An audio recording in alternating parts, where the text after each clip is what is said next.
மட்டும் எங்கள் வாழ்க்கையில் நல்லா வேணும். வர்றவன் யார் வரானா 90 விழுக்காடு பேர் கறி திங்கிறவன், மீன் திங்கிறவன். ராமலிங்க சுவாமிகள் கொள்கைக்கு நேர் எதிராக அதை கடையே பிடிக்காதவன் தாங்க அங்கே வந்து கூட்டமாக நிற்கும். புரியுதுங்களா? இதுதான் விஷயம்.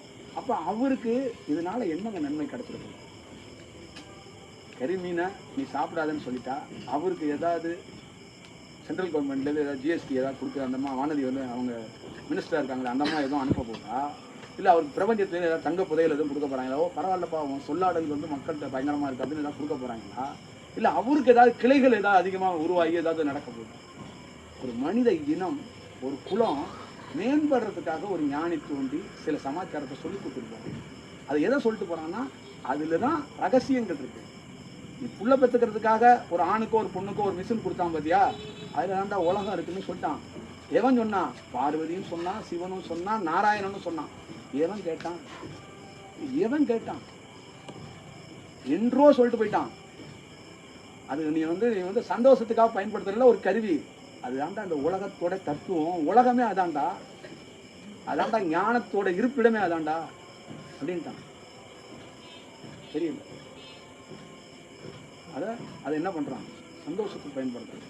17 வயசுலேருந்து 27 வயசு வரைக்கும் அந்த ஆணும் பெண்ணும் அதை வந்து ஒரு சொல்கிறாங்க இல்லை யாரையும் கற்பழிக்கிறேன்னு, அவங்களே கற்பழிச்சுக்கிறாங்க.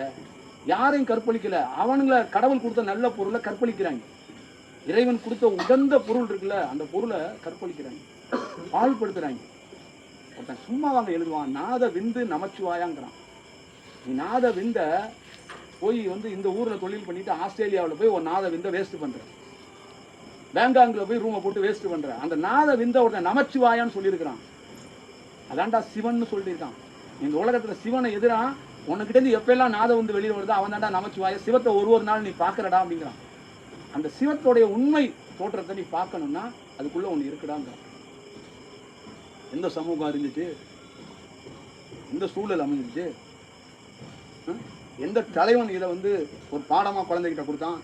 உலகத்தோட தத்துவமே அதாயா. குழந்தைங்க படிக்கிறான், அந்த குழந்தை என்ன பண்ண போகுது? எவனையா ஒருத்தனை கல்யாணம் பண்ணிக்கணும், ஏதோ ஒரு பிள்ளையை கட்டி பிடிச்சிக்கணும்ல. அவன் உனக்குள்ள என்ன வேணுங்கிறது அடிப்படை எங்கே இருக்கணும்? இது எப்படி ஆன்மீகமாக போகும்? இது எப்படி வந்து ஒரு மதமாக போகும்? எப்படி விஷயமாக போகும்? அருணகிரி எழுதுனதோ மாணிக்க வாசகன் எழுதுனதோ எது மதம்? உடலோட தத்துவம்ப்பா, உடலோட கோட்பாடு. இந்த பூமியில் இருக்கிற எல்லா உயிர்களுடைய தன்மைகளை அவன் எழுதி வச்சுட்டு போயிருக்கான். அவன் தான் உலகத்தில் பெரிய சயின்ஸோட பெரிய சயின்ஸ் டீச்சர் வாத்தியார். அவன் தான் மிகப்பெரிய விஞ்ஞானி. அவன் எனக்கு என்ன என்ன என்ன அதுக்குள்ள எங்க ஆன்மீகம் இருக்கு? என்ன செயல் இருக்கு? அப்படி ஒரு செயல்பாடுகளை, அப்படி ஒரு தத்துவத்தை அவன் கொடுத்துட்டு போயிருக்கான். சும்மா உருவாவாங்களா? சரி, அதே செயலை சாக்கடை ஓடிக்கிட்டு இருக்கிற என் வாழ்க்கையிலும் சாக்கடை ஓடிச்சு. அதே மலைவாசலை, அந்த மலைவாசல இருக்கிற அந்த சாக்கடை மாதிரி இருந்த என்னோட இடம் மற்றவங்களோட என்னது சாக்கடை அதிகமாக இருக்கு.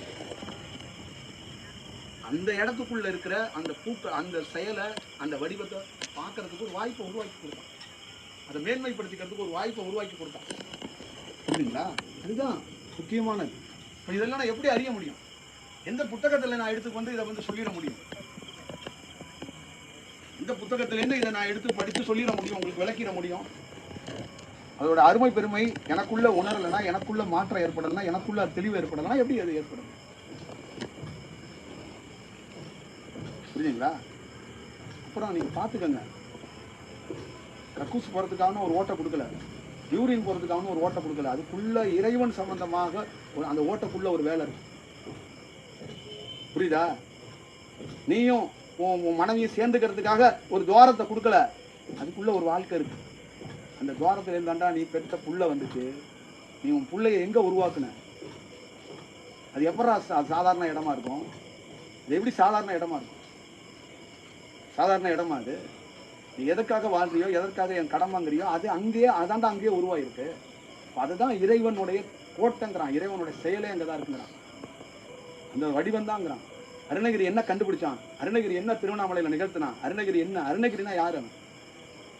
அருணகிரிங்கிறவன் யாருன்னா, இந்த மலைவாசலையும் இந்த யூரின் போற வாசலையும் எனக்குள்ள இருக்கிற நாத விந்தத்தை தெரியாம நாசமா போனவன் தான்டா இந்த அருணகிரி. அதை தெரிஞ்சதுனால நமச்சிவாயத்தை பார்த்தான்டான். என் உடல் கெட்டு, வாழ்க்கை கெட்டு, நொந்து நூலாகி அந்த அவளாகி சாத போன ஒருத்தன் இந்த 3 வாசலையும் எனக்கு காட்டி கொடுத்தான் இறைவன். இந்த 3 வாசலையும் நான் அறிஞ்சேன். புரியுதா? அதுக்காக தான் முருகன் வந்தான்னா இறைவன் என்பது ஒரு குழந்தை வடிவம் என்றும் அந்த செயல் ஒரு வயதுக்குரியவர்கள் இல்லை, ஒரு இளமைக்குரிய ஒரு அலைவரிசை அப்படிங்கிறது தான் முருகன் ஒரு தோற்றத்தை வச்சான். முருகன் தான், நீங்க முருகன் ஒரு தோற்றம் இருக்குல்ல, அவன் தான் வாழை, அவன் தான் முருகன். புரியுதுங்களா?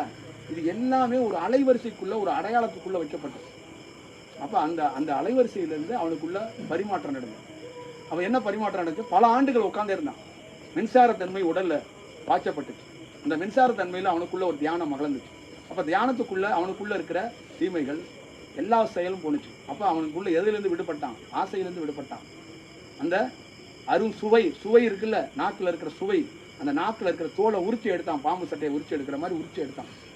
அப்ப கட்டுப்படுத்தல, அதை உரிச்சு எடுத்துட்டான், அந்த தன்மையே எடுத்தான்.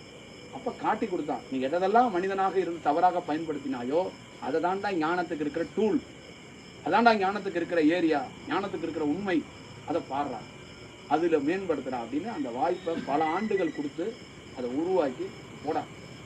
என்ன நீ போறோம்னா, இதால் கெட்டவன் இதால் வாழ்ந்தான் போய் உலகத்துல சொல்லு. யார்கிட்ட சொல்ல போற? யாருக்கு கொடுத்தான் திருப்புகளை? குரங்குக்கு கொடுத்தானா? சிங்கத்துக்கு கொடுத்தானா?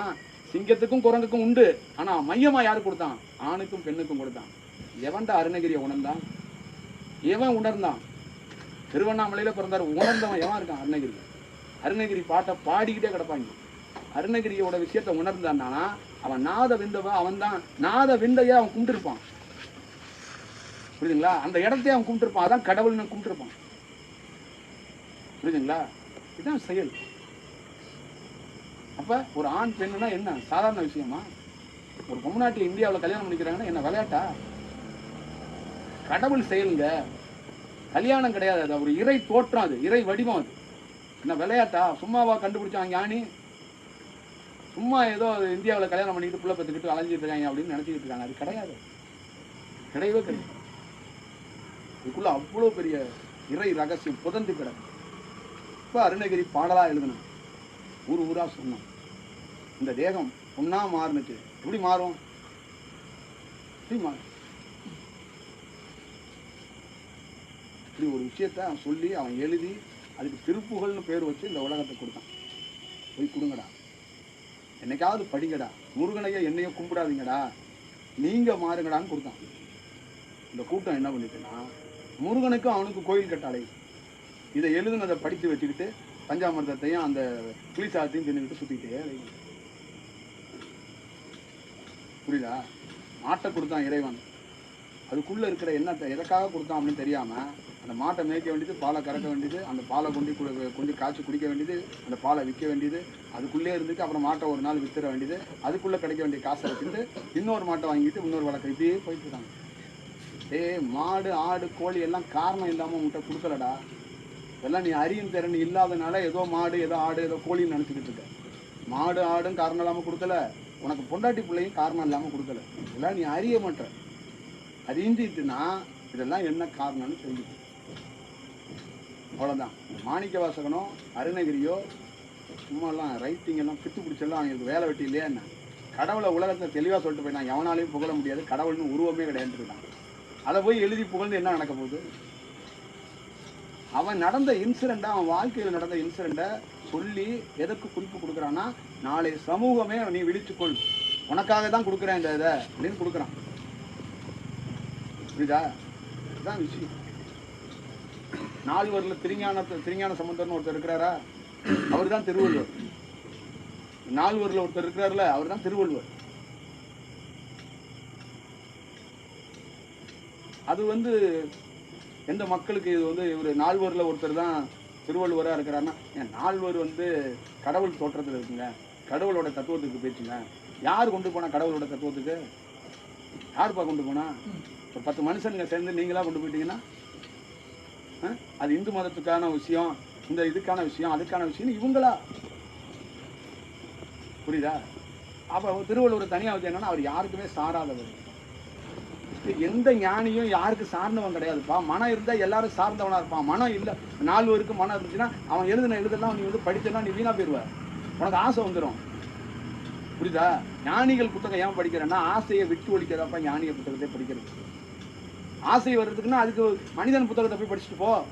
எத்தனையோ எழுத்தாளர் இருக்கான் ஊர்ல, கொள்ளையடிக்கணும்னா அவன் எழுது புத்தகத்தை படி, 4-5 பொண்டாட்டி வச்சுக்கணும்னா அவன் புத்தகத்தை எழுது, நம்ம மனிதன் எழுதின புத்தகத்தை படி, கோடி கோடியா ஏதாவது பணம் சேர்க்கணும், புகழ் சேர்க்கணும், தொழில் பண்ணணும், நான் வந்து பெரிய லட்சியத்தை அடையணும் அப்படின்னு சொன்னா மனிதன் எழுதினதை படி. ஞானிகள் எழுதினதை படிச்சேன்னா லட்சியம்லாம் இருக்க முடியாது, உன் லட்சியத்தை கொளுத்தி போடுவான். புரியுதா? என்னதெல்லாம் நீ படிச்சேன்னா உன் லட்சியத்தை கொளுத்தி போடுவேன் நான். புரியுதா? ஆசையை கொளுத்துறவன்ட்ட போய் ஆசைக்கான விஷயத்தை போய் படிச்சேன்னா என்ன ஆகும்? புரியுதா? முதல் இரவைய நான் வந்து எப்படின்னா ஒரு பாடமா நடத்துவேன். நீ வந்து முதல் இரவே கொண்டாட்டமா இருக்கிறவனா என் புத்தகத்தை படிச்சேன்னா சரியா செட் ஆகாது. நீ என்னன்னா போதவுடைய ஒரு கூடாரமா முதல் இரவா நினைப்ப, நான் வந்து ஒரு இறைவனுடைய அரங்கேற்றமா நினைப்பேன். அப்பதான் இதுதான் உனக்கு எனக்கு எங்களுக்கு இருக்கிற வித்தியாசம் இல்லை, புரிஞ்சுக்கணும். புரியுதா? நீ என்னைக்கு பொண்டாட்டிய பார்வதின்னு பார்க்க தொடங்குறியோ அன்னைக்கு தான் உண்மையாக சிவனை நீ உணர்றதா இருக்கு. பொண்டாட்டி அப்படின்னு பார்க்குற வரைக்கும் அது வேலைக்காது. புரியுதா? பொண்டாட்டிங்கிற மறந்து அவளுக்குள்ள பார்வதிங்கிறது பெரிய அலைவரிசைங்க. கடவுள்னு நீங்க பார்க்காதீங்க, கடவுளுங்கிறது தான் கிடையாது, உண்மையான அலைவரிசை. புரியுதா? உங்களால உணர முடியாது. உணர்ந்தவன் எதுக்கு சொல்றான், எதுக்கு பேசுறான்? என்றாவது நீ உணர்வுங்கிற நம்பிக்கையில தான் ஒருத்தன் பேசுறான், அதுக்கு வாய்ப்பையும் கொடுக்குறான். போற போக்கில் ஒரு பேச்சாளர் மாதிரி போகாம என்கிட்ட இருந்து இருக்கிற ஒரு அலைவரிசையும் உனக்கு கொடுக்குறேன், நீ உணரு, போராடு, எனக்கு காத்தரு, இதை புரிஞ்சுக்க, இதுல இருந்து ஒரு நல்வழி அட அப்படிங்கிறதுக்காக தான் கொடுக்கறது. இப்போ மனித குலம், உலகம், மதம் தாண்டி எல்லாம் தாண்டி மேம்படணுங்கிறதுக்காக தான் ஒரு வேலை. சரியா? அதுக்காக நம்ம பேசுறோம் காலை மாலை. வேற எதுக்கு பேசுறோம்? பேசும்போது இதுக்குள்ளேருந்து அலைவரிசை இருக்கு, கேட்குறவங்களுக்குள்ள உள்ள நரம்பு சம்பந்தமா, வாழ்க்கை சம்பந்தமா, உணவு சம்பந்தமா, பழக்க வழக்க சம்பந்தமா மாறுது. இதை மாறுறதுக்காக தான் பிரபஞ்சம் நமக்குள்ள ஒரு அலைவரிசையை போட்டு கொடுக்குறான். புரியுதா? நம்ம என்ன சோப்பு கம்பெனி விளம்பரம் சோப்பா விற்கிறோம்?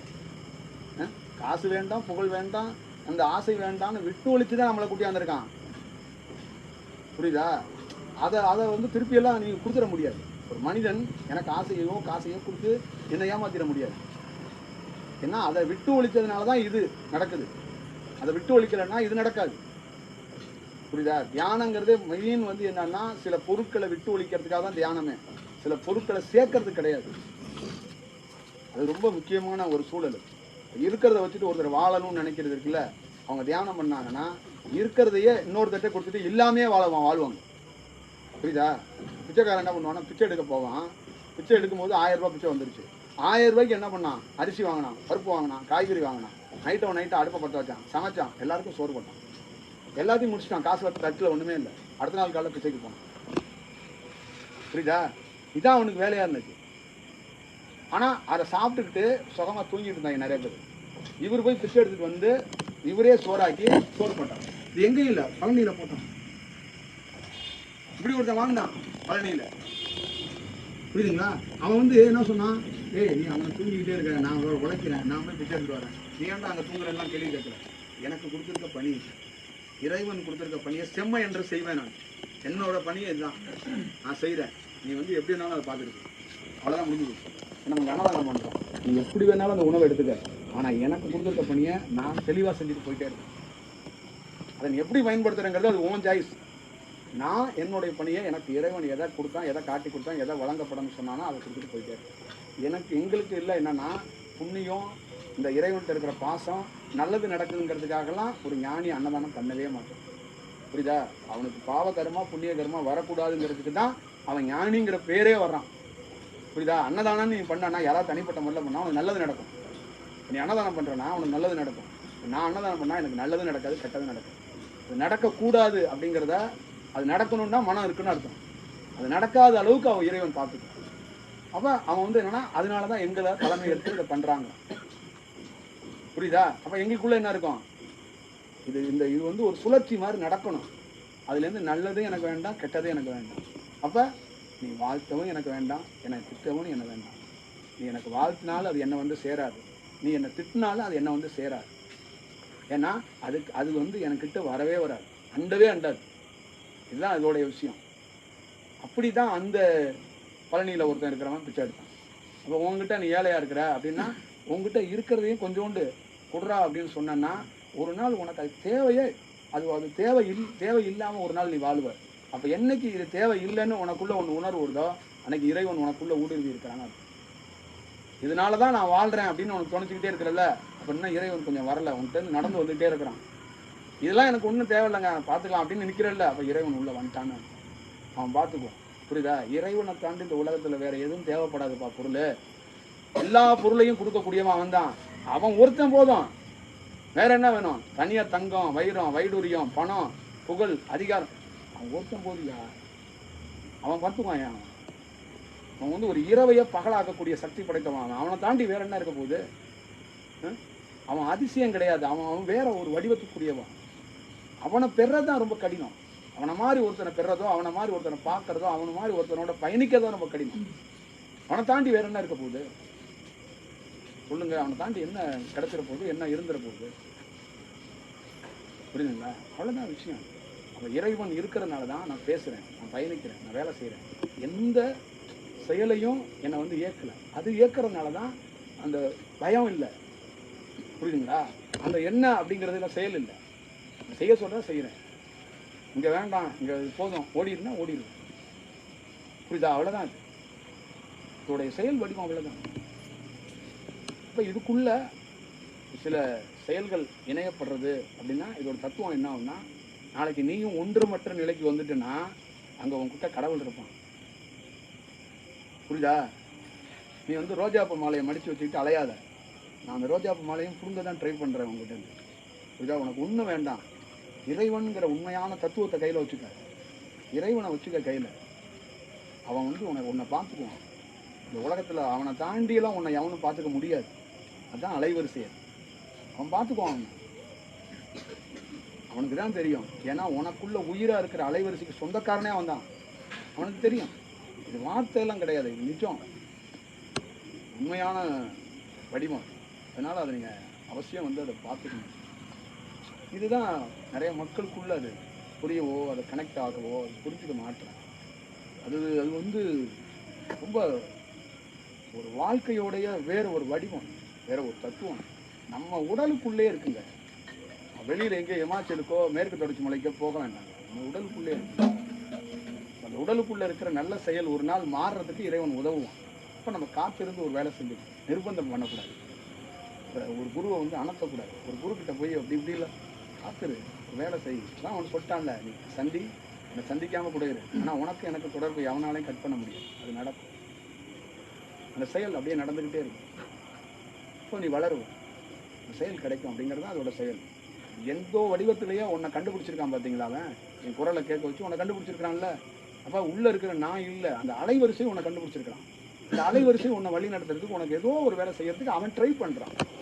நீ ட்ரை பண்ணலாம், அவன் உன்னை ட்ரை பண்ணுறான். நான் சொல்லிட்டல, நீ என்னை பார்க்குற விதம் வேற, அவன் உன்னை பார்க்குற விதம் வேற. இதுதான் மக்கள்கிட்ட. மக்கள் கடவுளை பார்க்குற விதம் வேற, அவன் உன்னை பார்க்குற ஆங்கிள். அப்போ உன் மனம் வச்சு அவனை நீ வேற மாதிரி பார்க்குற. அவனை எப்படி பார்க்குற? அவனையும் மனதுக்குரியவனா பார்க்குற. புரியுதா? பணக்காரன் என்ன நினைக்கிறான்? 1000 பேர் இருந்தாலும் என்னை வந்து இறைவன் பெரிய பணக்காரனா வச்சிருக்கிறான். அப்போ அவன் வந்து என் மேலே எவ்வளோ அன்பு வச்சிருக்கிறாங்க. புரியுதா? கோடீஸ்வரன் சொல்கிறான். அப்போ ஒரு ஏழைக்கு எவ்வளோ கஷ்டமாக இருக்கும். அவன் பெரிய கோடீஸ்வரனாக இருக்காங்க, ஒரு 4 பேர் வச்சு சொல்கிறான், நம்ம ஊரில் இவ்வளோ பேர் இருக்காங்க, நம்மள ராஜா மாதிரி இருக்கான காரணம் என்ன? திருப்பதியில் இருக்கிற ஏழுமலையார் தாங்க. இப்போ இவனுக்கு என்னன்னா, ஏழுமலையார் ஏண்டா நமக்கு ஒன்றும் சொல்லலை, நல்லா இருக்கலாம், நம்மளை மாதிரி ஆள்லாம் பார்த்தா கண்ணு தெரியாதுடா அப்படின்னு அவனே புலம்புறான். புரியுதா? இப்போ இதெல்லாம் என்ன சொல்கிறேன்? இதெல்லாம் அப்படி இல்லை முதல்ல. அதெல்லாம் அந்த மாதிரி ஒரு வடிவமே கிடையாது. புரியுதா? அது தன்னை ஏமாற்றிக் கொள்றதுக்கான வேலை. புரியுதா? அப்போ மனம், எண்ணத்தால மனதால நீ பல நாள் கோடீஸ்வரனாலும் ஆகணும்னு ஆசைப்பட்டா அது உனக்கு கிடைச்சிருக்கு. நீ கோடீஸ்வரனால எண்ணத்தால மனதால ஆகிவிட்டு என்னாலதான் ஆனேன் அப்படின்னு சொன்னா என்னடா இது? என்னால ஆகலப்பா, எண்ணத்தால ஆனேன். இங்க இருக்கிற அந்த உலகத்துல இருக்கிற எல்லா கோடீஸ்வரருக்கும் சொல்றேன், தயவு செய்து பெருமாளான, சிவலான, எல்லா மதத்துக்குள்ள இருக்கிற கடவுளால நீங்க ஆகல, உங்க எண்ணத்தாலே நீங்க இந்த இவ்வளவு பெரிய உயரத்துல இருக்கீங்க. நீங்க கேட்டீங்க பல பிறப்புகள்ல, ஒரு பிறப்புல அது கிடைச்சிருச்சு. அவ்வளவுதான் விஷயம். உன் எண்ணம் தான் அதுக்கான பிரதானமான காரணம். புரியுதா? எண்ணம் ஒரு நாள் ஒழிஞ்சிச்சுன்னா உண்மையான கடவுளை நீ பார்ப்ப. இதுதான் இதோடைய தாரக மந்திரம். கேட்டதுதான் உனக்கு. புரியுதா? இன்னைக்கு நீ கேட்குற, கிடைக்கல, ஒரு நாள் உன் எண்ணத்துக்குள்ள பதிவுக்குள்ள இருக்கிறது ஒரு நாள் கிடைச்சே தீரும். புரியுதா? அதுக்கு இறைவன் தான் காரணம் அப்படிங்காத. நீ எண்ணத்தை வளர்த்துட்ட, அந்த எண்ணத்தை சரி செஞ்சுக்குவான்னு இறைவன் வந்து விட்டுற.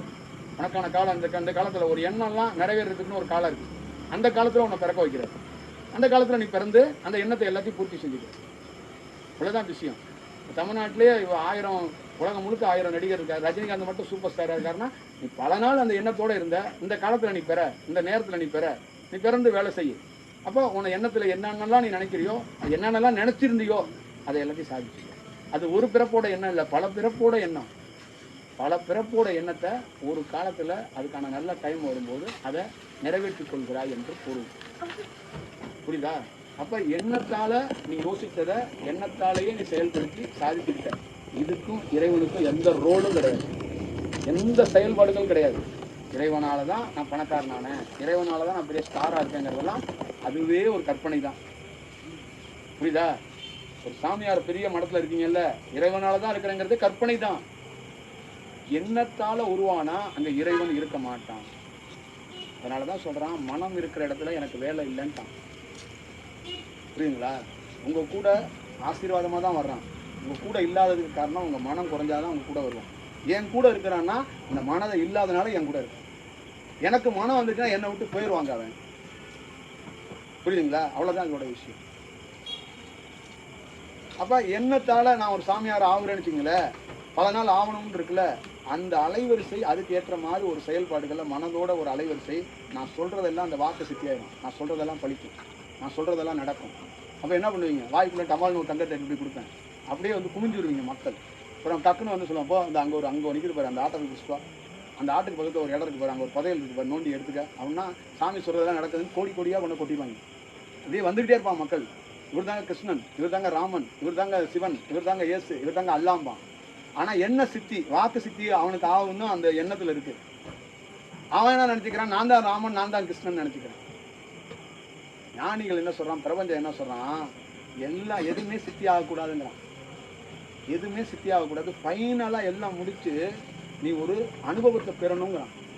சித்தி எல்லாம் ஆகக்கூடாதுங்கிறான். நீ வந்து நான் வாக்கு சித்தி, அந்த சித்தி, இந்த சித்தி, ஒரு சித்தியும் ஒரு சுத்தியிலையும் தொடாதேன்றான். முதல்ல ஃபைனல் எல்லாமே முடிச்சு ஒரு அனுபவத்தை பெறு, அனுபவத்தை பெற்றுட்டு வா.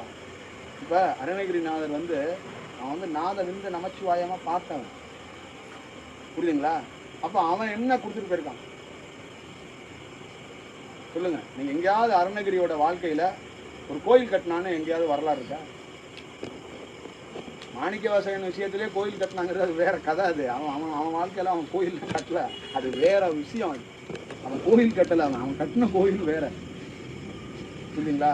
அது ஒரு இறைவனுடைய அலைவரிசையை தான் அவன் ஒரு இடத்துக்குள்ளே அவன் செட் பண்ணானே வந்து அவன் கோயிலெல்லாம் சிமெண்ட் வச்சு கல் வச்செல்லாம் கட்டிக்கிட்டு இல்லை. அவங்க செஞ்ச செயல் வேறு, வடிவம் வேறு. அப்போ எண்ணத்தால் நீங்கள் வந்து உருவாகக்கூடாது. புரியுதுங்களா? அந்த எண்ணம் வந்து இறைவன் வந்து இருக்க மாட்டான். அந்த எண்ணத்துக்குன்னு ஒரு காலத்தில் ஒரு வாய்ப்பு கொடுப்பான். நீங்கள் உலகத்தில் அம்பானியாக இருக்கட்டும், டாட்டா பிர்லாவாக இருக்கட்டும், இந்த உலகத்தில் எந்த மனிதன் சாதித்தவன் இருந்தாலும் பல நாள் எண்ணத்தை ஒரு நாள் நிறைவேற்றி கொண்டான். அதுக்கான சூழல் அமையும். அந்த சூழலில் பல வருடம் போராடினால, பல ஜென்மங்கள் போராடினால ஒரு ஜென்மம் கிடைக்கும் அவனுக்கு. அப்போ அந்த ஜென்மத்தில் அவன் என்னன்னா, அவன் ரூட்ஸ் கிளியராக இருக்கும். 4-5 கிரகம் அவனுக்கு உச்சத்தில் இருக்கும். அப்போ அவன் நம்பர் 1 தான் இருப்பான். அப்போ அந்த எண்ணம் தீர்ற வரைக்கும், அந்த பதிவு தீர்ற வரைக்கும், தீர்ந்தோன்னா அவன் டவுன் ஃபால் ஆகிடும். அப்போ என்ன பண்ணுவான், 5 கிரகத்தை உச்சத்தை வச்சுட்டு அவனுக்கு இத்தனை ஆண்டுகள் தீர போகிற நேரத்தில் ஆப்போசிட்டில் ஒரு கிரகத்தை அதை நேரடியாக பார்த்தோன்னா 5ம் வந்து ஆஃப் ஆகிடும். அப்படி படைச்சிருப்பான், ஜாதகத்திலே இருக்கும். புரியுதுங்களா? இதுதான் உருவாக்குறது. சரிதானே? இப்படிதான் எல்லா செயல்பாடுகளுக்குள்ளேயும் அதுதான். ஒரு ஞானி வந்து ஒரு தவறான ஒருத்தர் நிறைய பிளாக் மெயிலிங் பண்ணுறாரு, நிறைய தவறு பண்ணுறாரு அப்படின்னா அவன் என்னென்ன எண்ணத்தால் அவனுக்குன்னு ஒரு அலைவரிசை கொடுத்துருக்கோம்ப்பா, அந்த சேமிப்பு தீர்ற வரைக்கும் காத்திருப்போம். உண்டியலில் காசு நிறையா விழுந்துக்கிட்டே இருக்கு, காசு இருக்குது, அந்த காசு தீரட்டுன்னு வெயிட் பண்ணுவான். அது அந்த டைமிங் வரும்போது என்ன பண்ணுவான்னா, அந்த தீர்ந்தவொன்னே அவனே அடங்கிடுவான். அதுக்கப்புறம் அவர் என்ன பண்ணுவார், அவனுடைய அலைவரிசை அவன் எதெல்லாம் கொடுத்தான்ல அதெல்லாம் தானாக பிடிங்கி எழுதிடுவான். அதெல்லாம் சுத்தமாக சுக்குநூறாக நொறுக்கி போட்டு போயிட்டே இருப்பார். நீங்கள் பாருங்கள், இன்னொரு 10 வருஷத்துக்குள்ளே தமிழ்நாட்டுக்குள்ளே, இந்தியாவுக்குள்ளே, உலகத்தில் கொடுத்த எல்லா தியானத்தையும் சுக்குநூறாக நானே நொறுக்கி எழுந்திட்டு போகிறேன்னா இல்லையான்னு மட்டும் பாருங்க.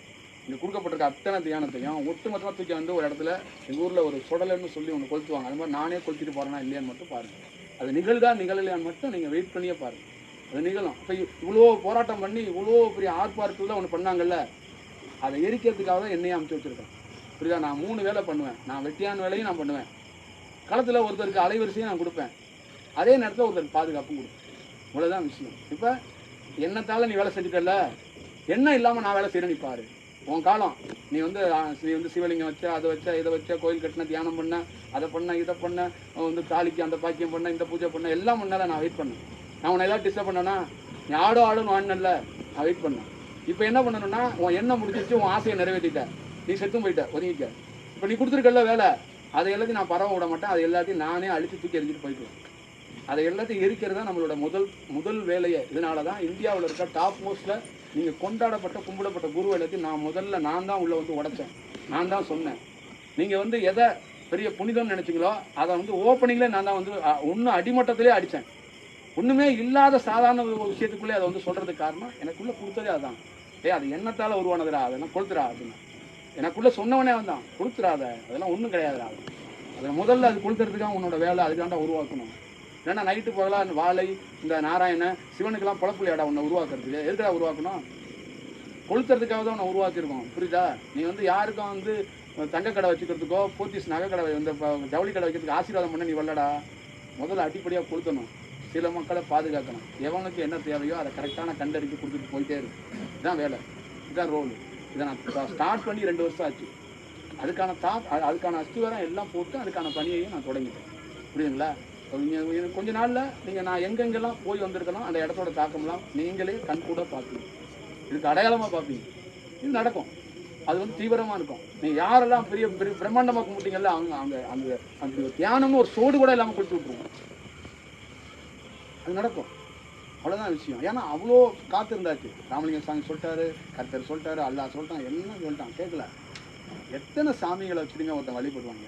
தமிழ்நாட்டில் இந்தியாவிலேயே ஒரு ஏறத்தாழ 600 உருவத்தை வழிபடுறாங்க. ஒரு மனிதன் 600 உருவத்தை வழிபடுறாங்க. எப்படிங்க வந்து அவன் போய் உண்மையான இறைவனை போய் அறிவான்? 600 உருவம் வழிபடுறாங்க விதவிதமாக. பிள்ளையார் ஒரு உருவத்தில் இருக்கிறான், முருகன் ஒரு உருவத்தில் இருக்கிறான், காளி ஒரு உருவத்தில் இருக்கிறா, மகமாய் ஒரு உருவத்தில் இருக்கிறா, வாழை ஒரு உருவத்தில் இருக்கிறா, ஆதிசக்திங்கிற அவ ஒரு உருவத்தில் இருக்கிறா. வாழை எத்தனை உருவத்தை வச்சுட்டு அலைவாங்க. இதில் வந்து அடிஷ்னலாக ஒரு 50 உருவம் குலதெய்வமாக செட் பண்ணி வச்சுருக்கிறாங்க. இதில் வந்து குருமார்கள் வேறு. புரியுதுங்களா? 7 வயசில் ஒரு குருமார், 14 வயசில் ஒரு குருமார், 32 வயசில் ஒரு குருமார், கல்யாணம் பண்ணிக்கிறதுக்கு இவர் தான் பாதுகாப்பாக இருந்தார் இந்த குருநாதர், படிக்கும்போது இவர் தான் ஆசீர்வாதம் பண்ணார் இந்த குருநாதர், அப்புறம் ஹாஸ்பிட்டலில் உயிருக்கு ஆபத்தாக இருந்தேன் அப்பா இவர் காப்பாற்றினார் அப்போ குருநாதரே ஒரு 50 குருநாதர் இருக்காங்க. இப்போ அலைவரிசையாக இருக்கிறவங்க சொல்கிறான் நான் யாராங்கிறான். இவங்கெல்லாம் என்ன மை ரோல் என்ன, நான் என்ன என்னோட வேலை என்ன, நான் யார், நான் எதுக்கு இருக்கிறேன், என்ன இது என்ன. நீங்கள் ரொம்ப ஆடிட்டீங்களா. அதனால தான் நான் அன்றைக்கி மதுரையில் சொன்னேன், ரொம்ப நாள் நீங்கள் ஆடிட்டீங்க ராஜாக்களா, ஆட்சி நடத்திட்டீங்க, எல்லாம் நடத்திட்டீங்க, கட்சி வச்சுட்டீங்க, திராவிடன்ட்டீங்க, அதுன்ட்டீங்க, எல்லாம் பண்ணிட்டீங்கப்பா ராஜாக்களா. ஆனால் இதுக்கு மேலே உங்களை விட மாட்டோம் ராஜா, இதுக்கு மேலே உங்களுக்கு ரோல் கிடையாது. அதனால் இன்னமும் நீங்கள் வந்து இனிமேல் நீங்கள் பார்க்க போகிற விதமே புது கதையமாக இருக்கும், புது விஷயமாக இருக்கும். இதுக்கு மேலெல்லாம் வாய்ப்பு இல்லை அப்படிங்கிறது தான் இதோடைய உண்மை தத்துவம். புரியுங்களா? சிதம்பரத்தில் ஒரு காலை தூக்கி நிற்கிறார் நடராஜர், மதுரையில் ஒரு காலை தூக்கி நிற்கிறாருனால. அதனால் நடராஜருடைய அந்த கால் தூக்கி நிற்கிறதுக்கான காரணம் இனி வரும் ஒவ்வொரு நாளும் எல்லாரும் பார்ப்பாங்க. அதனால் மனிதன் கையில் இந்த உலகம் இன்னுமே இயங்கவும் இயங்காது, நடக்கவும் நடக்காது. நீங்கள் ஒரு அமெரிக்கா அந்த மாதிரி அதிபர் இல்லை, எத்தனை அதிபர்கள் இனி வரும் காலத்தில் வந்தாலும் மனிதனால் இந்த உலகத்தை வழிநடத்த முடியாது அப்படிங்கிறது இனி வரும் காலகட்டத்தில் இந்த மனிதனே தெரிஞ்சுக்குவான். இதோடைய தாக்கம் எப்படி இருக்க போகுது, இதோட செயல்பாடுகள் எப்படி இருக்க போகுதுங்கிறத நேச்சராகவே பார்ப்பாங்க. நீங்களும் உங்களுக்கு இப்போ தெரியாது என்ன நடக்க போகுதுன்னு, அதனால் நீங்களும் ஒரு சுவாரஸ்யமாக ஆடியன்ஸ் மாதிரி படத்தை பாருங்கள். படம் ஸ்டார்ட் ஆகிடுச்சு, இப்போ தான் எழுத்து போட்டிருக்காங்க, படம் பாருங்கள். நம்மக்கிட்ட ஆசீர்வாதம் வாங்கினீங்க ஓகே, ஆனால் நம்ம ஒரு படம் எடுத்துருக்கோம் அதை நீங்கள் பார்க்கல, அந்த படம் தான் நம்ம ஸ்க்ரீன் பண்ண போகிறேன், அந்த படத்தை நீங்கள் பார்க்கணும். அதுதான் படம், அதுதான் என்னோடய வேலை. புரியுதுங்களா? நல்லா தானே இதெல்லாம் வந்து ஒரு சின்ன வந்து ஒரு ட்ரெய்லர் தான் அது, அதெல்லாம் வந்து கொடுத்தாச்சு. மெயின் பிக்சர் என்னமோ தான், அந்த பிக்சரை நீங்கள் பார்க்கணும். அந்த பிக்சரை நீங்கள் பார்த்தா தான் நாங்கள்லாம் வந்து பிரபஞ்சங்கிறது நான் உண்மையிலே என்ன, பிரபஞ்சத்தோட ரோல்னால் என்ன, உண்மையிலே சும்மா நடராஜர் அருணகிரி மாணிக்கவாசகர்லாம் சும்மா கற்பனையில் ஏதாவது கதை விட்டுருக்காங்களா அப்படிங்கிறதெல்லாம் அப்போ தான் தெரியும். ராமலிங்க சாமின்னு ஒருத்தர் தோன்றினாரா தோன்றலையா, என்ன ரோல் அப்படிங்கிறது தெரியும். விவேகானந்தருடைய ஆதங்கம், ராமகிருஷ்ணருடைய ஆதங்கம், அந்த சூழல்லாம் இருக்குல்ல, அதுக்கான காலம் இப்போ தான் கணிந்து வந்துருக்கு. விவேகானந்தருடைய ஆதங்கம்லாம் இருக்குல்ல, விவேகானந்தரும் யோகானந்தர் மட்டும்தான் இயற்கையிலேயே ஆன்மீகத்துக்காக அமெரிக்காவுக்கு போனாங்க. இயற்கையாக பிரபஞ்சத்தால் அமுச்சு வச்ச குழந்தைங்க 2 குழந்தைங்க தான் போனாங்க. விசா இருக்குது, ஸ்பான்சர் இருக்காங்கிறதுக்காக அமெரிக்காவுக்கு போகல. இப்போ இன்றைக்கி ஸ்பான்சர் இருக்குது, விசா ரெடியாக இருக்குது, அங்கே பல பேர் இருக்காங்கன்னு போனாங்க. ஆனால் காலத்தால் அமுச்சு வச்ச குழந்தைங்க 2 குழந்தைங்க, இந்த 2 குழந்தைங்க காலமே அமுச்சு வச்சுருக்கு, நீ போகணும் பாங்கன்னு. ஆனால் 2 பேருக்குமே தனிப்பட்ட முறையில் இன்ட்ரெஸ்ட் கிடையாது அமெரிக்காவுக்கு. அங்கே போய் பணி செய்யறதுக்கின்ற. அதே மாதிரி 2 பேர்த்தையும் பணி செய்ய விடாமல் அவ்வளோ டார்ச்சர், அவ்வளோ தொந்தரவு, அவ்வளோ நெருக்கடிகள். பெண் வாடைனா என்னன்னு தெரியாத விவேகானந்தருக்கு அப்படி ஒரு டார்ச்சர். அதே மாதிரி யோகானந்தருக்கு பெண் தன்மைனா என்னன்னு தெரியாத ஒருத்தரை பெண் சம்பந்தமாக அவ்வளோ பெரிய டார்ச்சர். கிறிஸ்துவ மதம் டார்ச்சர். நம்ம பிற மதத்துக்குள்ளே பிற குருமார்களே, விவேகானந்தர்லாம் ஒரு குருவே கிடையாது, இந்தியாவில் இவர் ஒரு ஆளே கிடையாதுன்னு சொன்னவங்கலாம் இருக்கிறாங்க. புரியுதுங்களா? அதனால தான் அதெல்லாம் அப்போ அவங்க ஆதங்கப்பட்டு அழுதாங்க. என்ன பிரபஞ்சமே, என்ன கடவுளை, என்ன காளி, நாங்களாம் என்ன பண்ணுறது? இந்த பில்லி சூனியம் பண்ணுறவங்க கூட எங்களை மாதிரி நல்ல தியானத்தை முடக்கி போடுறாங்க, எங்களை வந்து கஷ்டப்படுத்துறாங்கன்னு கலர்னாங்கல்ல. அப்போல்லாம் அது என்ன பண்ணுச்சுன்னா, கொஞ்சம் இருப்பா டைம் வரட்டுச்சு. இப்போ வந்துருச்சு, இது வந்துருச்சு. இப்போ வந்து கொண்டாட்ட யாருன்னா விவேகானந்தர் மாதிரி ஆளுங்களுக்கு வந்துருச்சு. நமக்கான காலம் வந்துருச்சு. அந்த காலம்னு சொல்லுவாங்களா, கணிஞ்சு வந்துருச்சுப்பா. இப்போ அப்பண்டா தீய இது எரியுதா எப்படிங்கிறத பார்ப்போம். இந்த மாதிரி எரியுது சுடர் விட்டு அப்படிங்கிறது தான் உங்களோட வேலை. அதான் நடக்க போகுது. நான் சும்மா ஒரு ஒரு ஒரு டென்னிஸ் வீராங்கனி மாதிரி வந்து போயிட்டுருக்கேன். தீ வைக்கிறதுக்காக தயாராக எனக்கு வந்து கொல்லி வைப்பது எப்படின்னு கற்றுக் கொடுத்துட்டே இருக்கிறாங்க ஒவ்வொரு நாளும். திருவண்ணாமலையிலேருந்து இது நெருப்புக்கான இடம் இல்லை, பழகிட்டே இருந்தேன். காசியில் வந்து ஒரு நேரத்தில் 1000 பணம் வருது. எப்படா தீ வைக்கிறது எனக்கு ட்ரைனிங் நடந்துக்கிட்டே இருக்குது. காலை மாலை இந்த வீட்டுக்கும் இங்கே அன்னதானம் கூடத்துக்கும். இப்போ தான் அந்த தீ வைக்கிறதுக்கு முழுமையான பணியை முழுசாக கற்றுக் கொடுத்துட்டான். இறங்கடா களத்தில் தீயை வைடாமா. இப்போ முதல் எந்த நாட்டில் எங்கே அந்த எந்த குணத்தை கொடுத்து போகிறேன்னு தெரியல. அதை நீங்கள் படமாக பார்க்கும்போது சஸ்பென்ஸாக தெரிஞ்சுக்கிங்க. உண்மையிலே அது நடக்கும். அது எப்படின்னா இன்னும் 4 நாளில் நடக்கலாம், 5 நாளில் நடக்கலாம், ரொம்ப காலம்லாம் கிடையாது. 10 நாளில் நடக்கலாம், 1 மாதத்தில் நடக்கும், எப்போ வேணாலும் நடக்கும். இந்த நியூஸ் ஓடும்போது ஒரு பிரேக் நியூஸ் அடிப்பான்ல, அந்த மாதிரி பிரேக்கிங் எப்போ வேணாலும் இருக்கும். அதனால் நீங்கள் பார்த்துக்கங்க. எவனாவது முக்கியமானவன் செத்தானா அது நம்மளால தான் செத்தாங்கிறது தான் நீங்கள் தகவலாக நான் சொல்லிடுறேன். அது ஒரு கொடூரமான ஒரு செயல் நடக்கும் போதும் நமக்கு ஒரு செயல் இருக்கும் அப்படிங்கிறத பார்த்துக்கங்க. ஏன்னா இந்த காலம் அதுக்கான அப்படி ஒரு காலம். அவ்வளோ காலம் வெயிட் பண்ணியாச்சு. அவ்வளோ ஞானிகளை கதற விட்டுட்டாங்க. ஞானிகளே புளிஞ்சு ஜூஸ் போட்டு குடிச்சிட்டாங்க இந்த மனிதர்கள். எண்ணம் கொண்டவங்க அப்படி பண்ணிட்டாங்க. அப்போ அதெல்லாம் தாக்கு பிடிக்க முடியாத அளவுக்கு பண்ணிட்டாங்க. அதுக்கான டைம் இப்போ தான் அது வந்துருக்கு. அதெல்லாம் அதை வெயிட் பண்ணி அடிக்கிறதுன்னு சொல்லுவாங்கள்ல, அதுதான் விஷயம். அதனால் அது நடக்கும். அதனால் இந்த மாதிரி ஒரு பிரயாணத்துக்குள்ளே இந்த மாதிரி பணியில் நீங்கள் சும்மா ஒரு சுற்றுலா பயணம் மாதிரி வந்து போகிறீங்கல்ல, ஒரு என்ஜாய் பண்ணக்கூடிய ஒரு தீபாவளி காத்திருக்கோம் உங்களுக்கு சரவெடி.